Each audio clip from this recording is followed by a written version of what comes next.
Men, gimana kabarnya hari ini? Jangan lupa tersenyum ya. Kali ini kita akan bahas kelanjutan keseruan dari cerita di chapter sebelumnya. Untuk yang belum menonton chapter sebelumnya, tonton dulu ya kawan. Oh ya, terima kasih untuk kalian sudah menonton video di channel Melody Cerita. Untuk membuat channel ini berkembang, jangan lupa like dan subscribe-nya ya kawan.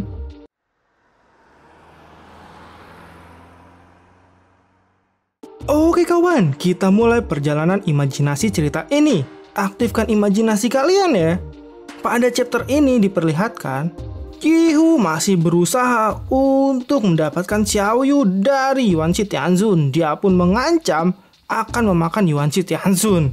Sedangkan Yuan Shi Tianzun pun kesal karena Yihu tidak ingat siapa yang meningkatkan kekuatannya. Namun Yihu kesal juga, memangnya kenapa kalau dia yang meningkatkan kekuatannya. Itu semua tidak berarti Yihu akan menjadi bawahannya. Yuan Shi Tianzun pun berkata, Yihu hidup di dalam sumur, dia tidak pernah tahu seberapa tingginya langit. Mereka tidaklah setara. Dia adalah dewa dari dewa, 3 dewa suci pencipta dunia, membawakan penderitaan, amarah, kehancuran pada dunia. Dia adalah sumber semua ketamakan, kebodohan, dan nafsu. Keagungannya tidak bisa dibayangkan oleh siluman seperti Yihu dan Bailong. Terakhir, dia pun mengatakan untuk menghancurkan mereka sangatlah mudah. Yihu yang mendengar itu pun kesal dan dia pun memutuskan untuk meningkatkan jiwa harimaunya dan langsung menyerang Yuan Shi Tianzun. Yuan Shi Tianzun pun menyerang Yihu lagi menggunakan panahnya. Dan Yihu menerima serangan itu dan kesakitan. Tiba-tiba setelah terkena panah itu, Yihu pun meledak. Dan Yuan Shi Tianzun pun bangga karena dia berhasil menyiksa Yihu dan Yihu berani-beraninya menantangnya. Padahal dia saja tidak bisa mendekati Yuan Shi Tianzun dengan memanjat bukit itu. Dan Yihu pun meminta Yuan Shi Tianzun untuk tidak terlalu percaya diri. Dia langsung bersiap-siap menyerang Yuan Shi Tianzun lagi. Namun sayangnya, cerita pun dibawa ke Sun Wukong bertarung dengan Raja Kerbau. Di sana terlihat mereka saling memukul dan siluman parasit itu berkata, Sun Wukong tidak akan bisa mengalahkannya. Sun Wukong yang mendengar itu pun kesal karena siluman parasit itu terlalu sombong. Dia pun langsung memukul Raja Kerbau itu dengan kencang. Raja Kerbau itu pun terjatuh. Dan parasit itu mempengaruhi Raja Kerbau untuk menyerangnya. Dengan cepat Raja Kerbau itu pun bangkit dan langsung menusuk perut Sun Wukong dengan tanduknya. Dia pun juga langsung melempar Sun Wukong ke atas. Sun Wukong yang mendapat serangan itu pun badannya bolong dan berdarah. Dia pun berkata, parasit itu di posisi yang menguntungkan, tidak bisa terus begini melawannya. Parasit itu pun senang karena bisa menyiksa Sun Wukong sampai menjadi seperti ini. Sun Wukong pun akhirnya kesal dan marah sekali. Dia pun tidak tahan dengan semua ini. Dia pun langsung memukul dadanya dan langsung berkata, memang sudah sewajarnya parasit direndahkan. Dan parasit itu langsung meminta Raja Kerbau untuk menyeruduknya lagi. Raja Kerbau pun dengan cepat langsung terbang ke arah Sun Wukong dengan mengarahkan tanduknya ke badannya lagi. Untungnya saat ini Sun Wukong bisa menangkap tanduk itu dan dia pun dengan amarahnya membanting badan Raja Kerbau itu ke tanah. Dia langsung mendekap badan Raja Kerbau itu sampai tidak bisa bergerak dan Sun Wukong pun berkata, parasit itu sangat menginginkan tubuh yang kuat. Jadi parasit itu datang saja kepadanya. Karena dari ucapannya, parasit itu adalah parasit yang memiliki jiwa untuk maju. Dia selalu mengagumi Sun Wukong. Jadi dia tidak akan menyia-nyiakan kesempatan ini. Parasit itu pun membenarkan perkataan Sun Wukong. Dan dia meminta Sun Wukong untuk tidak melawan. Dia akan pindah ke dirinya.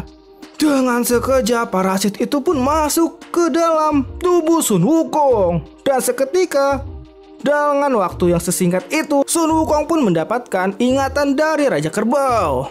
Terlihat hati dari adik kerbau sedikit berbeda dengan yang dia kenal. Itu sungguh aneh menurut Sun Wukong.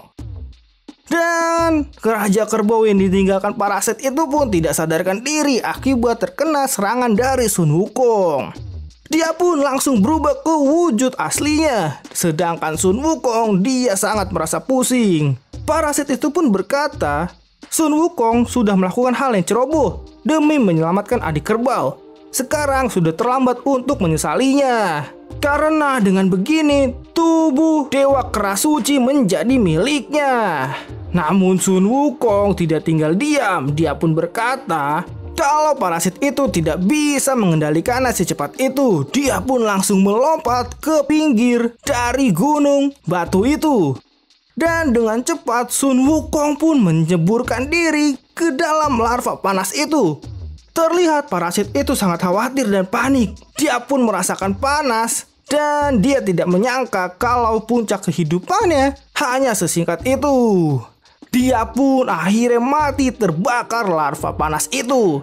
Sedangkan Sun Wukong dia pun berhasil keluar dari larva panas itu. Dia mengatakan kalau tubuh baja abadinya bisa menahan panasnya api seberapapun panasnya. Pada akhirnya parasit tetaplah jadi parasit. Setelah Sun Wukong berhasil keluar, dia pun menggendong badan adik kerbau. Dia membawanya ke tempat yang aman. Setelah itu, Sun Wukong pun berkata, saat adik kerbau tidak berbicara, sebenarnya dia terlihat manis. Raja Siluman Kerbau adalah kakak yang dia buat untuk melindungi dirinya sendiri. Karena dia selalu merasa kesepian. Saat hatinya tadi terhubung, Sun Wukong melihat beberapa hal yang dulunya tidak dia perhatikan. Namun tidak ada waktu untuk memikirkan itu. Dia pun langsung memanggil tongkat emas Ruyi-nya. Tongkat itu pun dengan cepat menghampiri Sun Wukong. Dan saat ini Sun Wukong akan melanjutkan perjalanannya.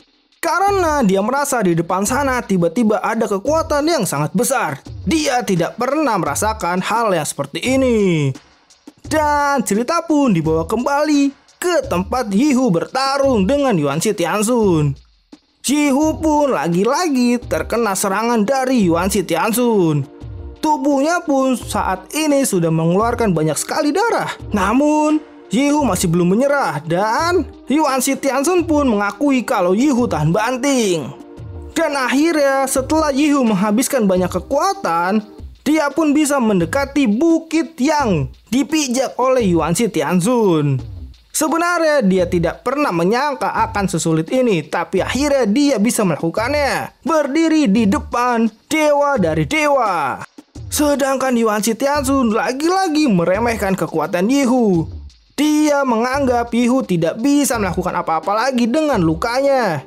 Dia pun akan membunuh Yihu mengantarnya ke alam baka. Namun sayangnya tiba-tiba Yihu dengan kekuatannya menyerang Yuan Shi Tianxun dengan cakarnya. Dia pun berteriak. Walaupun dia hampir tidak punya kekuatan lagi, tapi saat ini masih cukup untuk membuatnya merasakan cakaran harimaunya.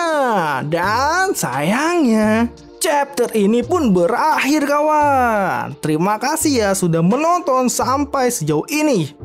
Jangan lupa like dan subscribe kalian ya kawan. Dan sampai jumpa.